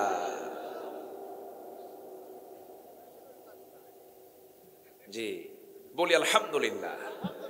সম্মানিত ভাইয়েরা, তাহলে জাহান্নামে যাওয়ার আমরা যে কারণগুলো শুনলাম, 2টা শুনেছি। আরেকটা হলো সমালোচককারীদের সঙ্গে সমালোচনা করেছি, আর বিচার দিবসকে অস্বীকার করেছি। এই 4টা কারণ সূরা মুদ্দাসসির আল্লাহ তাআলা বলেছেন। আর এখানে ইবনে তাফসীরে কুরতুবীর মধ্যে আসছে, যারা 7টা অপরাধ আরো করবে এদেরকে আল্লাহ তাআলা জাহান্নামের গর্তের মধ্যে ঢুকাবেন। আমি যে আলোচনার পয়েন্টগুলো খুলছি, 60 দিন মাহফিল হলে ভালো হয়। 60 দিন করে শুনবেন কেমনে? এ তো সম্ভব না। একটু সামারাইজ করে আমরা শুনি। আমল করবো না? আমল করবো না ইনশাআল্লাহ? আমল করবো। আচ্ছা, নামাজ ছাড়বেন কারা কারা? আজকের থেকে দেখি হাত তোলেন। নামাজ ছাড়বেন কারা কারা? নামাজ কেউ ছাড়বেন? 5 ওয়াক্ত নামাজ পড়বেন কারা কারা? একটু হাত তুলে দেখেন তো দেখি। জোরে বলি ইয়া আল্লাহ, আরো জোরে ইয়া আল্লাহ। আমাদেরকে 5 ওয়াক্ত সালাত আদায় করার তৌফিক তুমি আল্লাহ দিয়া দাও। জোরে বলি আমিন। হাত নামান। নাম্বার 5 হলো, যারা মিথ্যা সাক্ষী দেবে আল্লাহ তাআলা তাদেরকে গাই নামক গর্তের মধ্যে ঢুকাবেন একদম। মিথ্যা সাক্ষী তো আমার দেশে নাই, নাই, নাই। সাক্ষী আছে? আছে। মিথ্যা সাক্ষী দেয়, মিথ্যা সাক্ষী দিবেন, এই যে গর্তের মধ্যে ঢুকায় দিবেন। কে ঢুকায় দিবেন? আল্লাহ ঢুকায় দিবেন। মিথ্যা সাক্ষীকে আল্লাহ ঢুকায় দিবেন জাহান্নামের গর্তের ভিতরে। আপনি একজন নিরপরাধ মানুষের বিরুদ্ধে মিথ্যা সাক্ষী দিলেন, সে জেলখানায় পচে মরল, তাকে ফাঁসিতে মেরে ফেলা হলো।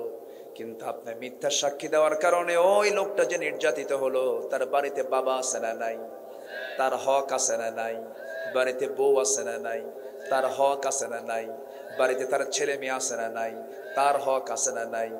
এই সমস্ত হকগুলো নষ্ট করলেন আপনি। আপনি নষ্ট করেছেন, উল্টা জাহান্নামে ঢুকতে হবে। মিথ্যা সাক্ষী দিবেন, খবর আছে না নাই?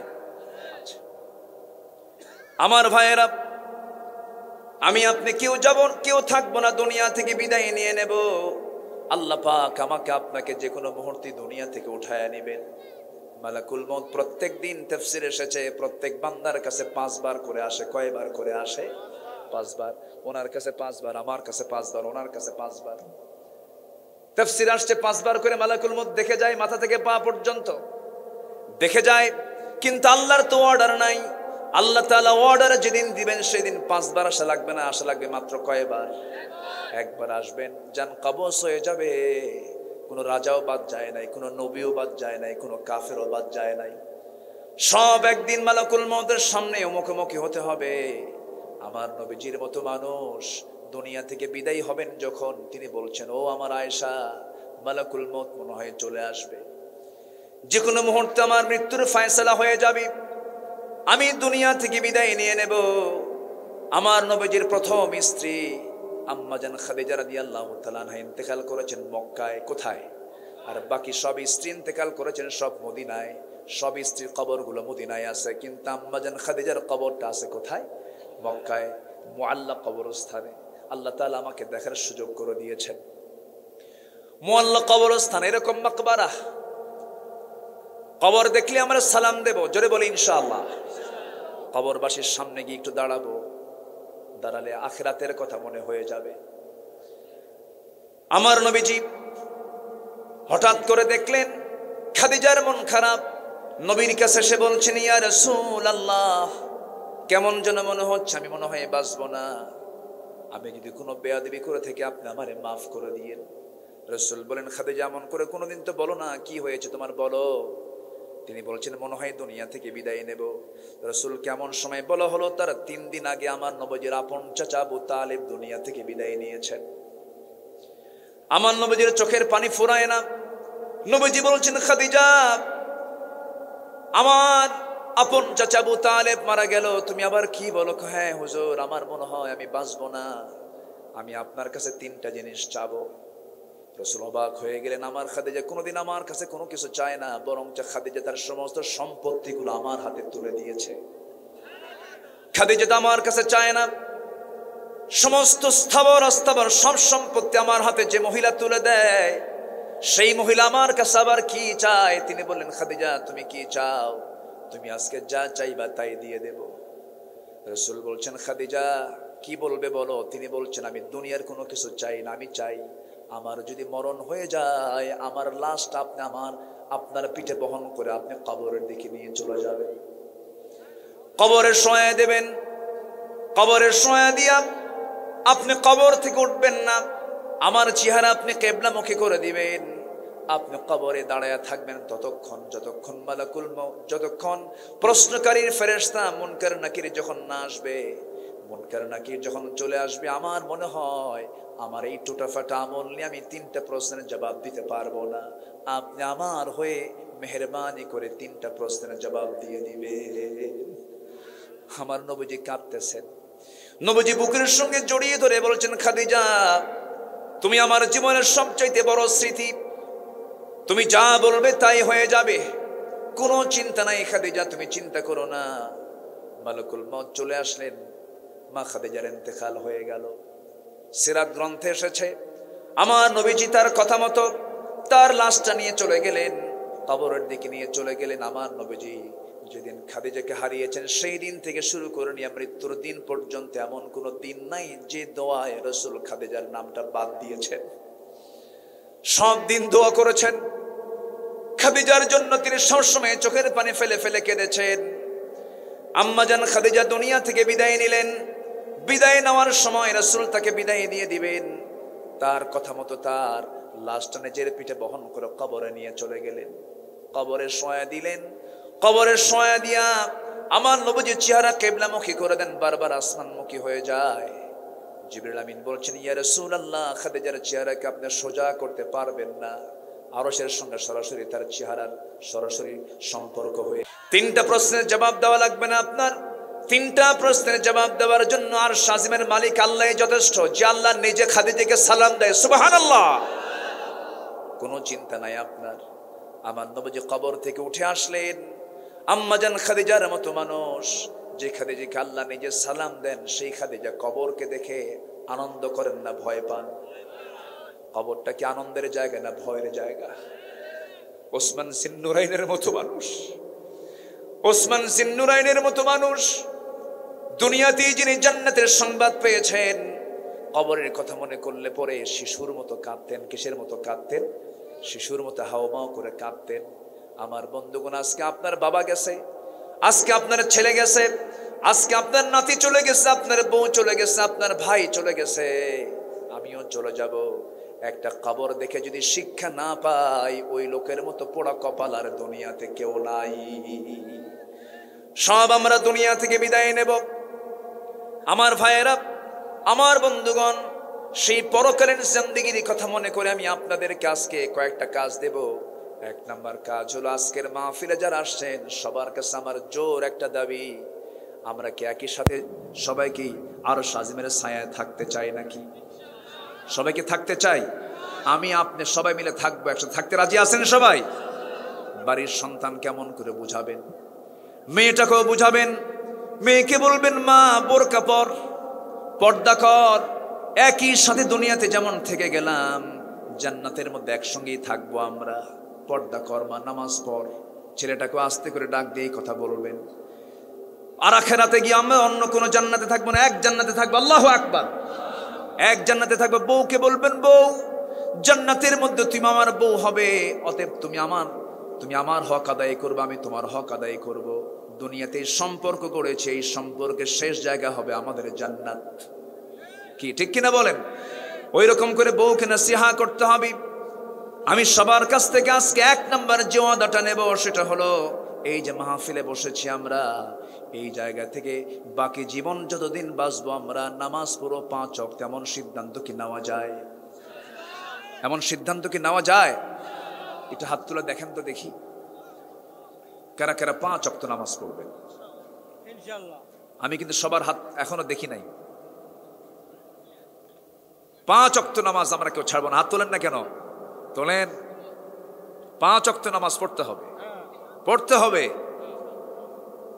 জোরে বলেন ইয়া আল্লাহ, আরো জোরে ইয়া আল্লাহ, ইয়া রহমান, ইয়া রহিম। আমাদেরকে 5 ওয়াক্ত সালাত আদায় করার তৌফিক তুমি আল্লাহ দিয়া দাও। জোরে বলি আমিন, আরো জোরে আমিন, আরো জোরে আমিন। হাত নামান। কষ্ট পেলেন? কষ্ট পেলেন? আরে নামাজ ছেড়ে দেওয়া যাবে না, নামাজটাকে আমরা রেগুলার করব। জোরে বলি ইনশাআল্লাহ, আরো জোরে বলি ইনশাআল্লাহ। আমি বহু মাহফিল দেখেছি। আমি নিকটবর্তী, আমার কাদের ভাই আছে নাকি? চলে গেছে? আমি নিকটবর্তী বনপাড়ার মাহফিল করি, জানতো মনে হয়। বনপাড়া, যেখানে আমাদের মরহুম কোরআনের পাখি বারবার আসতেন, তিনি আজকে দুনিয়াতে নাই। কিন্তু আজকের মাহফিল আমি আপনাদের মনোযোগিতা দেখে আমি খুবই খুশি। বলি আলহামদুলিল্লাহ। এত সুন্দর আপনাদের অংশগ্রহণ। আল্লাহ তুমি আমাদের এই সম্পর্ককে হাসর পর্যন্ত গড়িয়ে দাও। জোরে বলি আল্লাহুম্মা আমিন।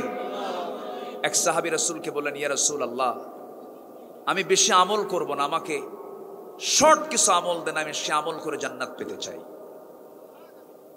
শর্ট আমল। রাসূল বলেন, তুমি কি করো বলো তো? আমার নবীজি কিন্তু খুব সহজ ছিলেন। তুমি কি করবা বলো তো? হুজুর, আমি ইযা সাল্লাইতুল মাকতুবাত, আমি যদি 5 ওয়াক্ত নামাজ পড়ি, অসুমতু রমাদান, আমি যদি রমজান মাসে রোজা রাখি, আর কি করবা? ওয়া হালালতুল হালাল, আমি যদি হালালকে হালাল জেনে হালাল জীবন গ্রহণ করি, ওয়া হারামতুল হারাম, হারামকে হারাম জেনে যদি হারামকে বর্জন করি, আর আদখুলুল জান্নাতি ইয়া রাসূলুল্লাহ, আমি কি জান্নাত পাবো না? রাসূল বলেন, নাম, তুমি অবশ্যই জান্নাত পেয়ে যাবে। যাও, যেরকম সুবহানাল্লাহ। তাহলে কয়টা কাজ হলো এখানে? 4টা। 1 নাম্বার কি? আরো জোরে। তাহলে এখানেও 1 নাম্বার কাজ কি? তাহলে নামাজ কি আনকমন না কমন? কমন। 5 ওয়াক্ত নামাজ, এটা হচ্ছে মাথা। নামাজ হচ্ছে কি? মাথা। আসসালাতু ইমাদুদ্দিন, 5 ওয়াক্ত নামাজ। এরপর রমজান মাসের রোজা, সামনে রোজা আসতেছে না? রোজার মাসে গ্যাস আমার দেশের লোকের কম হয় না বেশি হয়? বেশি। অন্য মাসে কোনো গ্যাস নাই। এত গ্যাসের সংকট, এত গ্যাস।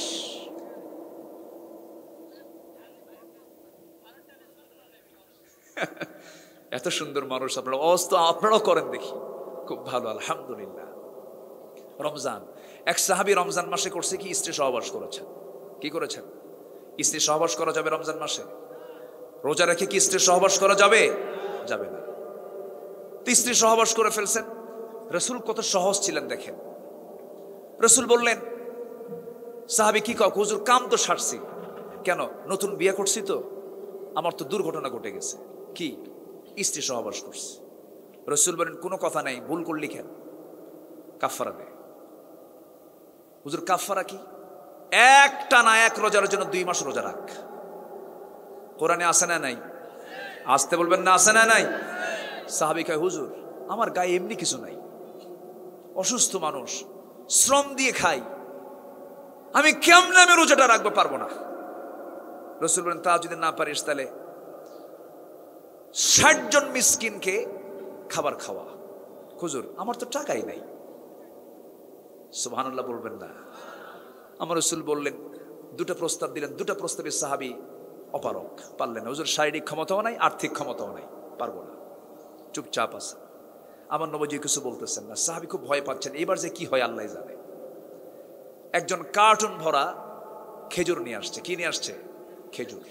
খেজুর যখন আনছে, আমার নবীজি বললেন, এই সাহাবী শোনো, এই খেজুরগুলো নিয়ে আমাকে দিয়ে গেছে হাদিয়া, আমি তোমাকে দিলাম, এটা তুমি সবার মাঝে, বিশেষ করে গরিবদের মাঝে এটা বন্টন করে দাও। হুজুর আমার চাইতে গরিব এই মদিনায় আর কেউ নাই। রাসূল মুস্কি একখান হাসি মেরে বললেন, যা তুই তোর বউকে নিয়ে খা, যা।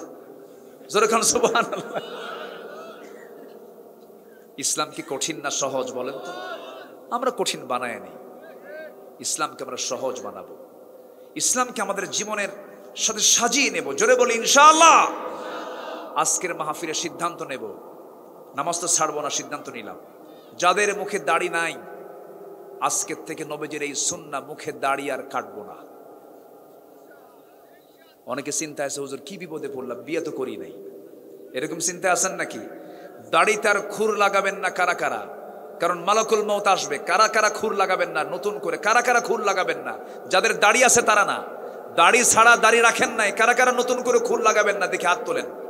জীবনে আর দাড়িতে খুর লাগাবো না, দাড়ি কোনোদিন কাটবো না। কারা কারা হাত তোলেন না দেখি? দাড়ি বের হয় না তারাও হাত তোলেন। হ্যাঁ, তোলেন না একটু?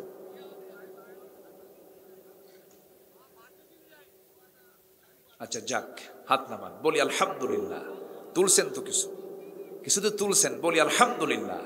আল্লাহ তুমি সবাইকে সূরাতে, সিরাতে, সূরাত এবং সিরাতে ইসলাম ওয়ালা বানায় দাও। জোরে বলি আল্লাহুম্মা আমিন। আরো জোরে আল্লাহুম্মা আমিন। সম্মানিত ভাইয়েরা, আজকের মাহফিল কততম? 28তম। এই 28তম মাহফিল চলছে। আমাকে অনেক আগেই একটু ইঙ্গিত দিয়েছেন, আমাকে বলেছেন মাহফিল এটা কবরস্থানকে কেন্দ্র করে মাহফিল। তো মেহেরবানি করে আমি যদি চাইতে যাই, কিছু কিছু এলাকা আছে দৌড় মারে মানুষ, আমরা কেউ কি দৌড় মারবো? সবাই থাকবো তো ইনশাআল্লাহ।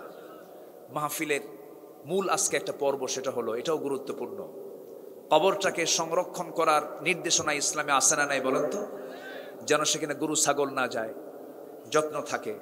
কবরবাসীর যত্ন নেওয়ার দরকার আছে না নাই বলেন? আচ্ছা, বাহ্যিকভাবে